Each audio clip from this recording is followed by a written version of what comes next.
l'écosystème blockchain réserve plein d'opportunités et actuellement, je participe à plusieurs hackathons que je mettrai les liens dans la description pour ceux qui veulent participer. Pas forcément d'être un développeur. Moi, je suis personnellement je suis un développeur. Il faut être un créateur de contenu, un content éducateur, business developer, marketing, design, etc. Sinon, l'écosystème en a besoin de plein de personnes, mais apporter une réelle utilité, ce que tu sais faire, même si tu n'as pas de compétences. Il y a des contenus, avec Twitter même facilement, plein de contenus, tu vas apprendre et tu vas mettre en pratique ce que tu apprends et tu t'intéresses au projet, pourquoi pas, tu builds une communauté, tu apportes une valeur ajoutée, etc. Mais à part ça, il y a un risque énorme sur l'écosystème. Le fait d'être piraté, des rapports, des projets qui se fait dégommer en un clin d'œil parce que les fondateurs n'ont pas eu d'idée, on n'a pas des idées réunies ou bien un dysfonctionnement autour de la table, etc. Sans parler des hackers, des phishing, etc. Des systèmes de pyramide. Donc pour cela, bah, étant humain, on est capable de, de- d'apporter des solutions, même s'il y a une crise qui se pose actuellement. L'humain, c'est un être très intelligent, habile, qui s'adapte à n'importe quelle situation. Donc, on trouve toujours une solution à ça. Et dès lors, plus de 2 ou 3 ans, certaines personnes ont anticipé ce problème qui se passe et ils ont voulu mettre en place une solution pour résoudre ce genre de problème. Et la plateforme, c'est Défi. Bah, je ne sais pas comment ils ont pu réfléchir à trouver ce nom. Et c'est plus simple. On a tendance à parler de la défi, finance décentralisée. C'est juste un système ou bien notre finance moderne ou bien dans lequel nous vivons de façon naturelle, jusqu'il n'y a pas d'intermédiaire, quoi. Donc, c'est décentralisé. Et c'est plus ou moins, c'est là où il y a plus de hacks, de failles de sécurité, d'arnaques, de phishing, etc. Il suffit de créer juste un lien sponsorisé avec un petit manipulation et puis tout le monde tombe dedans.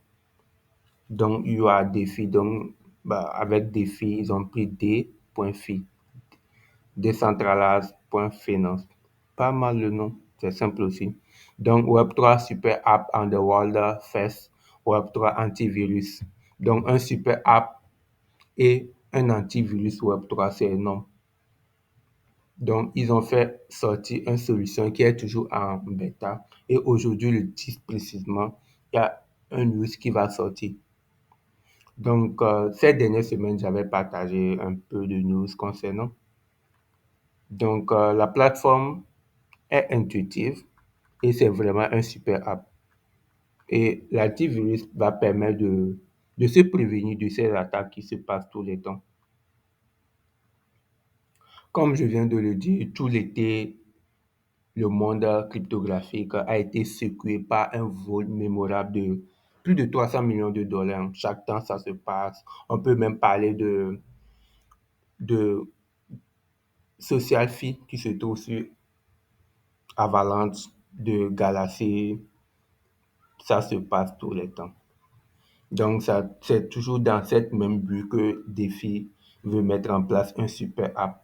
Et il y a plein de personnes qui soutiennent le projet.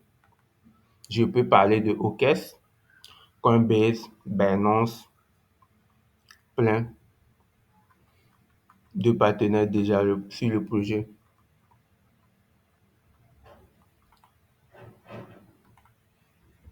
Donc, c'est un projet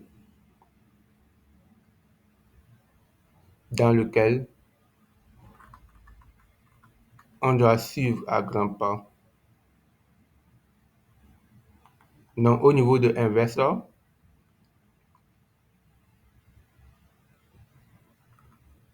On a Shima Capital, Robert Venture, Finance Capital, Hot Capital. Il y a plein de personnes qui suivent le projet. Par exemple, Orchestre Venture, Swissborg, NFT Tech, Bitmart, Carfolio, Destool, Blockchain Founder Fund, des angels comme Justin Lin, Kevin Hu, Dean Thomas, Eastern Investor, on en a parlé déjà, des key opinion leaders, ceux qui apportent plus, parlent du projet, Hasher, Coin- Journal du coin, en termes de crypto-matrice, crypto-futur. Donc, il y a plusieurs personnes qui soutiennent le projet. Donc, au cœur de cette proposition de valeur de défi se trouve son Security Tool, un antivirus cryptographique. Le fruit de plus de 3 ans de développement. Donc, il reste toujours 4 heures pour soumettre votre adresse email. On ne sait pas ce que la plateforme ou bien cette solution nous réserve, mais n'hésitez pas à soumettre votre lien dedans. Donc, il y a plus de 2,7 milliards de vols d'actifs. Mais avec Défi, en 2 secondes, on peut analyser, scanner des smart contracts selon leur token, le LP, et plus de 200 critères de sécurité qui va nous aider à être avertis si le contrat semble être frauduleux. Car oui, personne ne vous le dit, mais 98% des tokens sur des DES, des applications décentralisées comme Uniswap, PancakeSwap, SushiSwap sont des arnaques. Mais ceci n'est pas tout. Il y a une autre solution qui est Shield. Shield de défi est une autre caractéristique de la super app. Il s'agit en quelque sorte de Kaspersky. J'espère que tout le monde connaît de Kaspersky. C'est un antivirus ou Avast dans la crypto qui suivait en temps réel les contrats approuvés et les jetons de vos portefeuilles.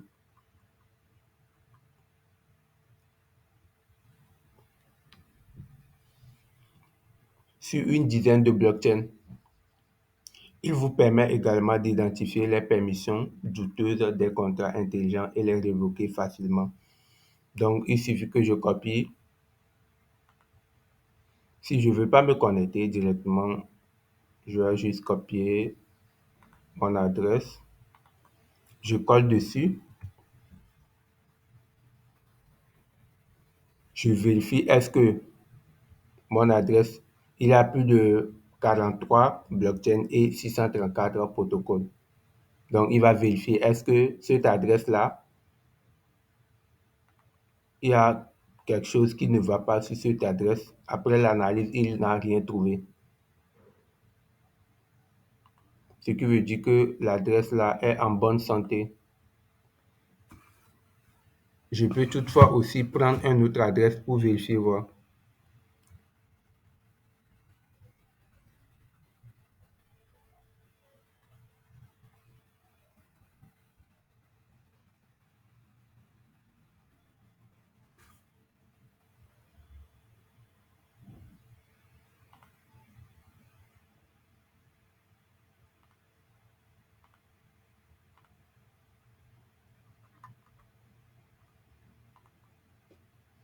Donc, l'adresse que je veux copier tout cette maintenant, je tape dessus, je fais une analyse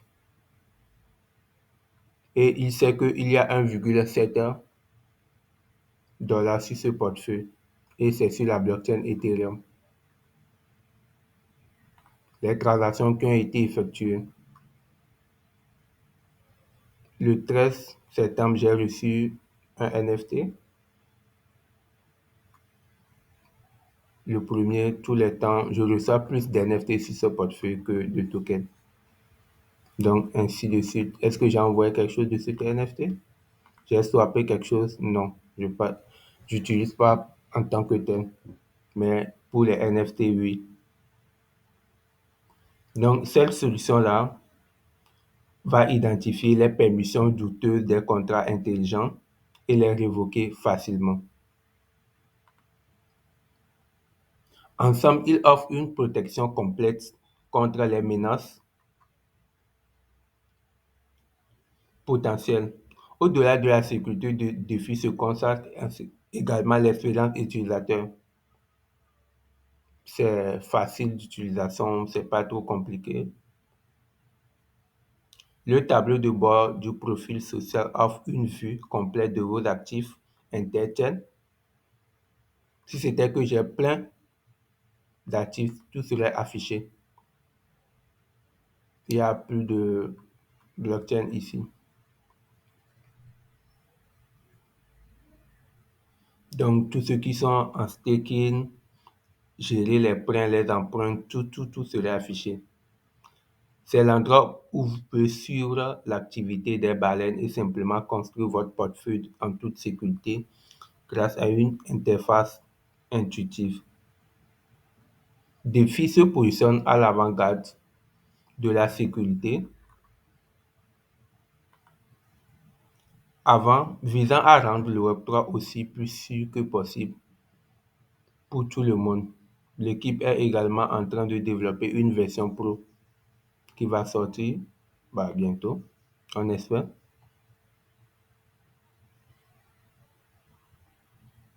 Donc, qui serait inclusivement disponible pour les premiers utilisateurs.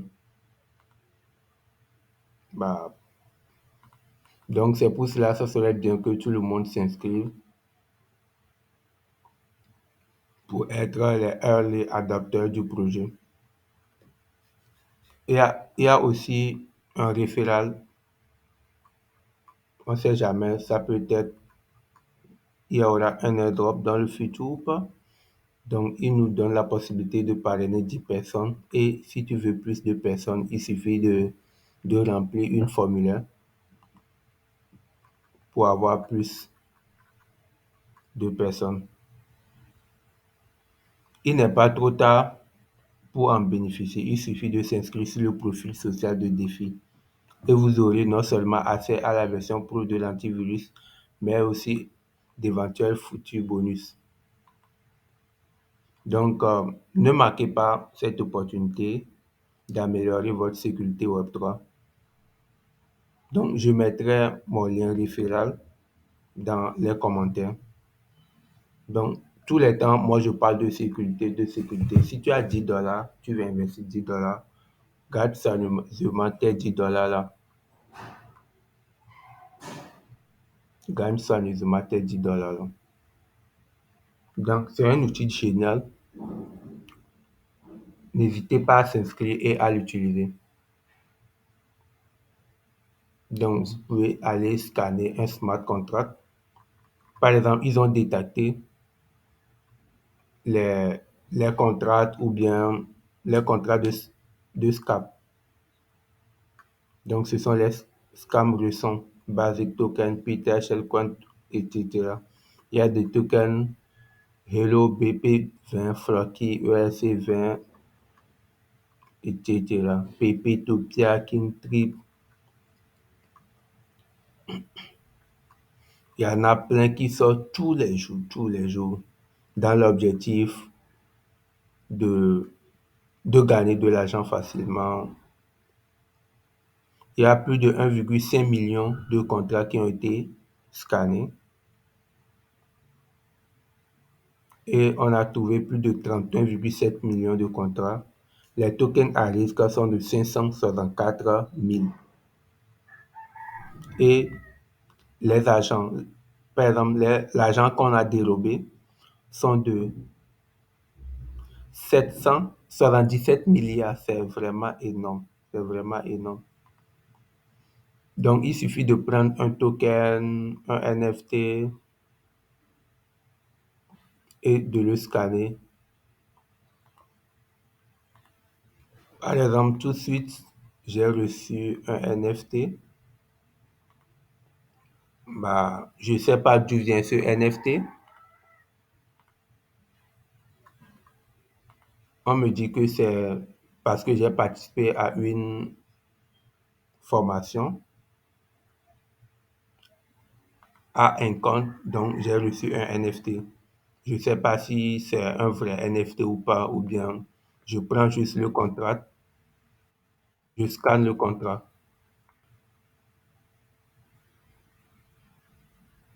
Et dessus va me permettre de donner une score pour cette contrat-là. Est-ce que je dois être en confiance ou pas? Donc, on va attendre quelques minutes pour voir si c'est safe, le NFT que j'ai reçu. Donc, ils ont partagé ça à 3000 personnes. Et le supply de l'NFT est 7000.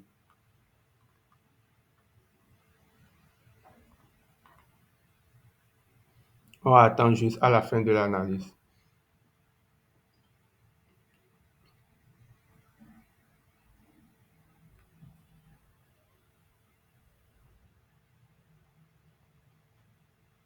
Pour ceux qui n'ont pas encore de compte, il vous faut un referral link. Donc, pourquoi pas, je mettrai mon referral link dans les commentaires. N'hésitez pas à l'utiliser.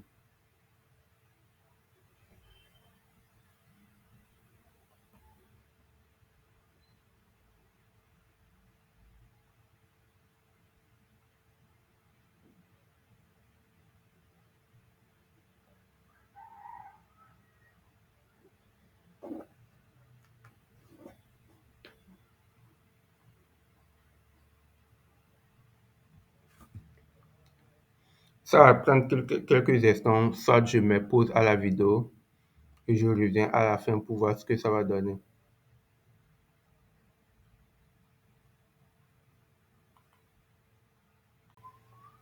De mon smart contract, le score c'est de 88 sur 100, donc le score est très élevé. Il n'y a que des low risques et des medium risques.